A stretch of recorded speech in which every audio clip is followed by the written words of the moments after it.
What's up, everyone? Welcome back to the R2F Sports Channel. My name is Davis, and today I'll be going through my Premier League predictions for Game Week 10. So, without further ado, let's get right into it. With the first game, we have Leicester City versus Arsenal. This game should be a pretty close one. Arsenal are in pretty good form. They haven't lost a game since that thrashing they had against Manchester City. Player I'm looking out for is definitely Pierre-Emerick Aubameyang. He's looked pretty good recently, scoring, I believe, 4 goals in his last 5 or 6 games. So he's definitely a player on the rise. Another player I'm looking at on Arsenal is Emil Smith-Rowe. Last game had a golden assist. I originally had him in my FPL team and took him out. So he's definitely a player that I think a lot of people are looking to bring back in. Arsenal's defense is coming into question for me here, though. Will they be able to hold without Tierney? Last week, it looked pretty good. They had Nuno Tavares filling in, and he looked pretty good for them. So I'm expecting them to have a pretty good defensive showing. But Leicester, on the other hand, have looked pretty good in their last 4 games. They haven't lost in the last 4 games, 2 wins, 2 draws. Um, Definitely looking at Tielemans, though, he's been fantastic for him. If not, he might even be the best player outside of the top six. He's looked incredible for them the last couple of games so far this season. I think this game overall should be pretty close, though, so I have him going down as a 1-1 draw. On to the next game this week, we have Brentford squaring off against Burnley. Burnley obviously being the home team, but being very poor so far this season. They have 3 draws in their last 4 games, surprisingly, though. So they've gotten a few points in the last couple of games, which is surprising to some. But they're coming up against a very good Brentford team who have looked pretty poor the last 2 games. I believe they've lost their last 2 games. Pinnock is potentially injured, so that's definitely something to look out for. But I think Brentford defenders are definitely on the rise, so definitely bring in maybe Sergi Canos or someone else. Uh, Definitely bring in Ivan Toney for this game. I think he's going to have an absolutely huge game. He's definitely an impact player for them, being involved in goals and assists. So he's definitely a player to look out for. With that being said, though, I have Brentford taking this one home with a 2-0 win. For the next game, we have Watford versus Southampton. This game, I feel like is going to be a pretty dull game. I don't feel like much is going to happen in this game. Watford, obviously, last game scored 5 goals with the help of Joshua King. He had an absolute brilliant showing, scoring 3 goals. I definitely don't think he's going to repeat that in this game, though, especially without Emmanuel Dennis being next to him. Emmanuel Dennis won't be playing this game, got too many yellow cards accumulated, so he'll be sitting out for this whole game. So he definitely, as soon as he came on, became a big goal threat for Watford. So I think missing him is going to be huge for Watford in terms of scoring goals this game. Southampton, on the other hand, have had 5 draws this season, a lot of draws for them. So I think they'll be able to go through this game with a draw. Player to look out for is Livramento for them. He's been fantastic since they signed him from Chelsea. Definitely on the rise. So definitely bring him into your team. But that being said, though, pretty dull game. I have it going down as a 0-0 draw. Next game schedules Liverpool versus Brighton. Brighton just came off a very tough loss against Manchester City, where they definitely shouldn't have scored. If you go back and look at VAR, what is VAR doing in that situation? So, although they did score 1 goal, I think they definitely shouldn't have. Man City definitely throttled them, but they definitely had some chances where they could have scored, but didn't take advantage of them. So overall, I would say hold on to your Brighton assets, though. They have a pretty easy schedule coming up. So if you have, for instance, Dunk, Duffy, uh, Sanchez, if you have those 3 players, I'd say definitely hold on to them. They have some easy games coming up. Liverpool, on the other hand, they're on fire. They haven't lost yet this season in all competitions. So overall, why would you not have Salah in your team if you got to be crazy if he's not in your fantasy team? He's been definitely the best player this year, maybe in every league. So he's definitely a player you should have in your team, scoring goals, assisting goals. He's been involved everywhere on the field. So, hey, if you don't have him, make sure he's in your team. Other than that, I'd say Liverpool players to bring in. Definitely bring in defenders. Their defense has been top notch this year with 6 clean sheets. I think Liverpool are going to come away with this one pretty dominantly. I have them winning this game 3-0. Next game we got is Manchester City versus my team, Crystal Palace. Now, Crystal Palace are turning into the Ted Lasso of the Premier League. Out of 9 games this year, they have 6 draws. So very similar to how the Greyhounds were the last season of Ted Lasso. If you haven't watched it yet, I definitely recommend it. Um, some Palace players to look out for though. Michael Olise, whenever he plays, just has looked fantastic for him. In two of the games he's played, he's had a goal and an assist. So he's definitely a player to bring in, especially over Gallagher, who hasn't produced in, I believe, 4 or 5 straight games. So Olise is a good option to bring in. Manchester City, on the other hand, just lost the Carabao Cup, the trophy that they're known for winning every single year. So this is definitely something that I'm expecting them to come through and just maybe thrash Crystal Palace. Phil Foden last week was fantastic, had a brilliant showing, scoring and assisting against Brighton. So he's definitely a player to bring into your fantasy team. Another player that I'm looking at that I just brought in actually is Gabriel Jesus. Gabriel Jesus has had a lot of goals and assists so far this season. And hey, I think he's going to continue that record going to this game. So I have Manchester City coming through pretty dominantly, win this game 4-2. Next game we have is Chelsea visiting Newcastle. Newcastle barely scraped away with a draw last game. They're very lucky to get a draw in that game. Maybe the ref was paid off. That's all I'm saying about that. Um, Newcastle have been pretty disappointing so far this year, though. Obviously, they had that massive buyout, but they haven't played very well at all this season. Steve Bruce gone.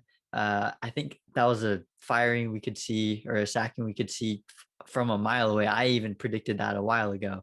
So that's definitely something I wasn't surprised about at all. Other than that, Alan St. Maximin's obviously been their best player this year, but he's definitely an asset I would sell. Newcastle have a very tough schedule coming up, and this is just the first bump in the road for them. So I would get rid of every Newcastle asset, including him. Chelsea, on the other hand, came off a massive win. They just won 7-0 against Norwich. Norwich might be the biggest joke of the league, though. So obviously, it's you could call it stat padding all you want. Norwich with the red card, Chelsea just destroying them. So that's definitely interesting seeing. Mount had a massive game last week. I believe had 3 goals and an assist, exact same what Salah did. So he's been very instrumental for their attack. I did talk about him last week how he seems to be the most key factor for that team in terms of attacking. So him coming back for them is huge. So I think Chelsea are going to come into this game even without Lukaku and Werner. Sell them if you have them. They're injured. Who knows when they'll come back? Bring in Mount. He's fantastic. I have Chelsea going into Newcastle winning this game 4-0. For our last game, we have Manchester United visiting Tottenham in London. This definitely should be an interesting game. Definitely one that I'm going to watch. Manchester United are in trouble. They're what is going on there? They are quite a mess right now.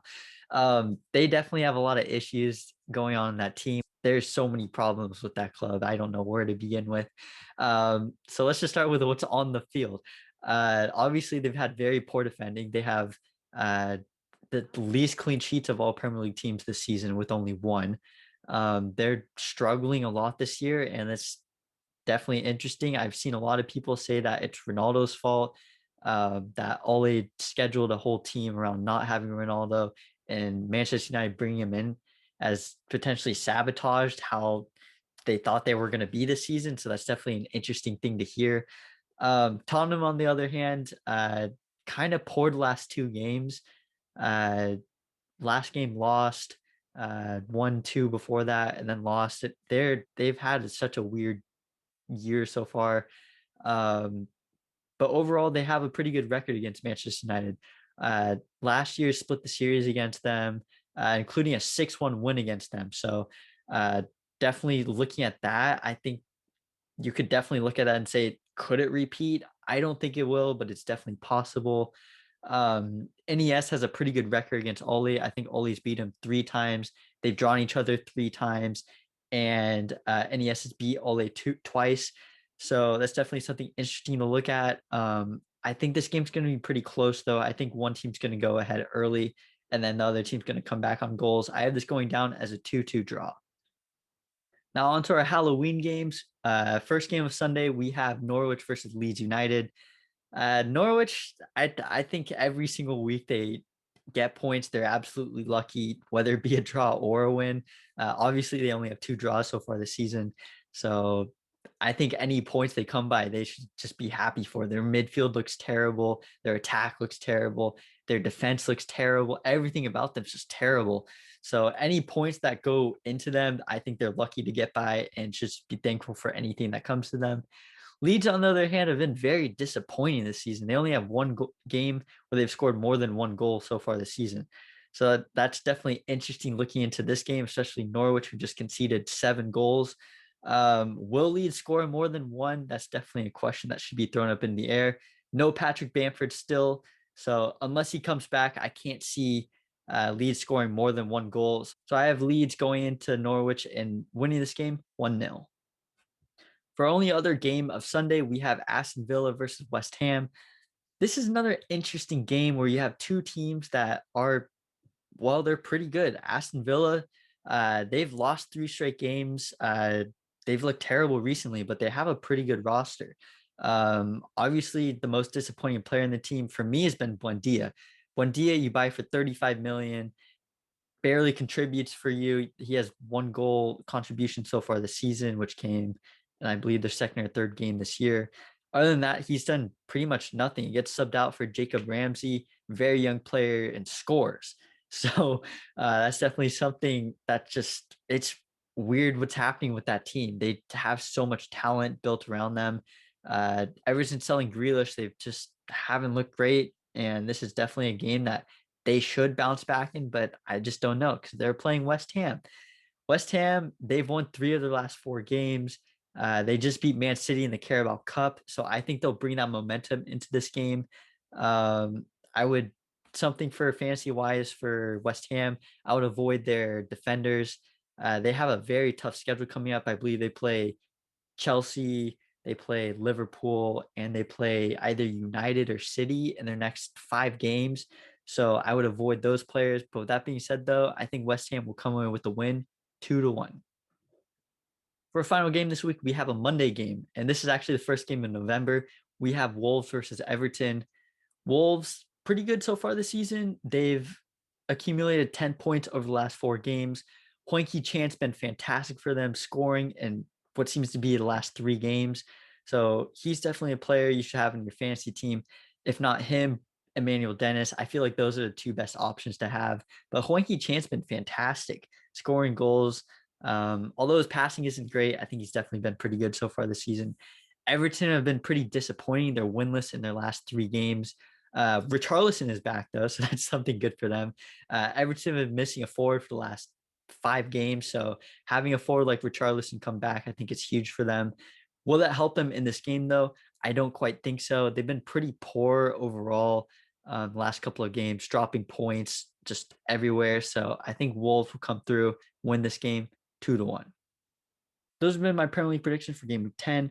As always, if you enjoy this video, please feel free to subscribe to the channel and like the video, and comment down below if you have any thoughts on my predictions, any other players you'd like to recommend, or players that I missed, or if you agree with some of the players I've mentioned. So that being said, thank you guys for watching. See you guys next time.